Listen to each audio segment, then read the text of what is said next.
Assalamualaikum. Waalaikumsalam. Assalamualaikum Bu ya. Waalaikumsalam warahmatullahi wabarakatuh. Allahumma sholli ala sayyidina Muhammad.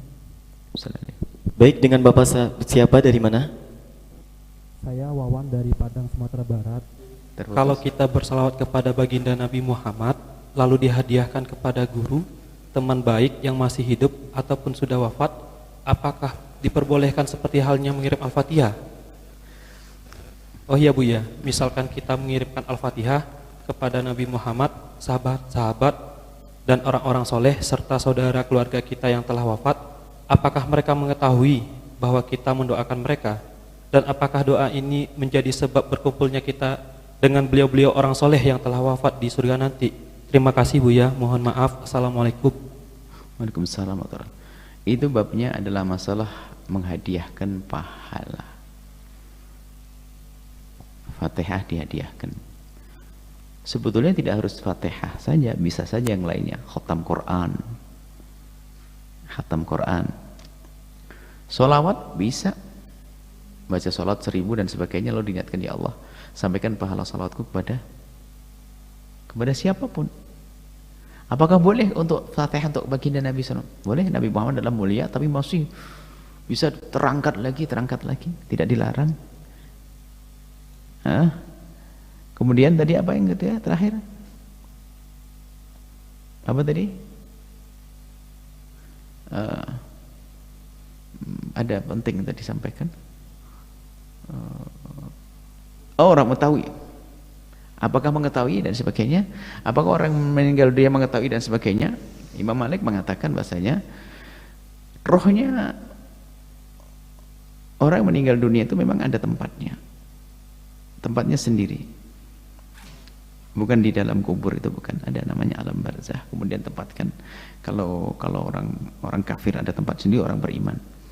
Tapi pun demikian, roh itu adalah mutlak itu tidak terikat dengan materi, alamnya alam beda.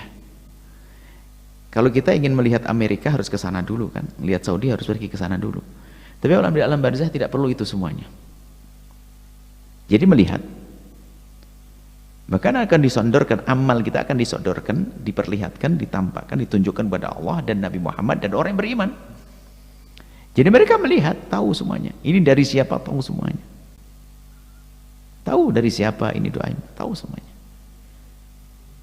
Nah, ini. Dan yang lebih perlu untuk kita hadirkan bahwasanya apa yang dilakukan oleh seorang anak dengan cara begitu itu adalah makna bakti. Itu akan bermanfaat untuk orang yang telah meninggal dunia. Itu namanya menghadiahkan pahala untuk orang telah meninggal dunia. Nah, kemudian sedikit kita tambah masalah Fatihah. Jadi sebetulnya masa ihda'u thawab bukan hanya Fatihah, yang lainnya pun bisa. Cuman Fatihah sering kita dengar, Fatihah yang selama ini kita baca bukan sekedar masalah menghadiahkan pahala. Tapi Fatihah itu sendiri menjadi sebab dikabul doa. Makanya biasanya ulama kita itu sambil berdoa dibarengi dengan Fatihah. Fatihah ada plusnya biar doa dikabulkan. Ceritanya ada malaikat Jibril dengan baginda Nabi, pintu langit kebuka, ada malaikat turun. Lalu malaikat berkata, "Absyir ya Muhammad bin Nuraini." Wahai Muhammad, bergembiralah dengan dua cahaya. Utitahuma wa lam yu'ta ahadun min qablik. Telah diberikan kepadamu dua cahaya yang tidak pernah diberikan kepada nabi yang lainnya. Nabi Muhammad bertanya, "Wa mahuma?" Apa dua itu? Dua cahaya itu. Fatihatul Kitab, surat Fatihah, wa khatimul Baqarah, dan bukasan. Makanya para ulama itu, ma qara'ta harfan minha illa wa utita. Kamu tidak berdoa dengan membaca satu huruf kecuali menjadi sebab dikabul doamu. Maka dari itu, ini tambahan plus masalah Fatihah, sehingga para ulama kalau berdoa ujung-ujungnya Al-Fatihah. Ini. Bukan ini main-main, cuma naudzubillah ada sebagian orang tidak tahu lesannya, lesan jahul, lesan tidak mengerti, meremehkan. Ini setiap doa langsung Fatihah. Kenapa tidak Al-Baqarah? Ngejek lagi bahasanya, astagfirullah. Ini tidak ada sandarannya. Al-Fatihah ada, biar dikabul doa kita. Al-Fatihah.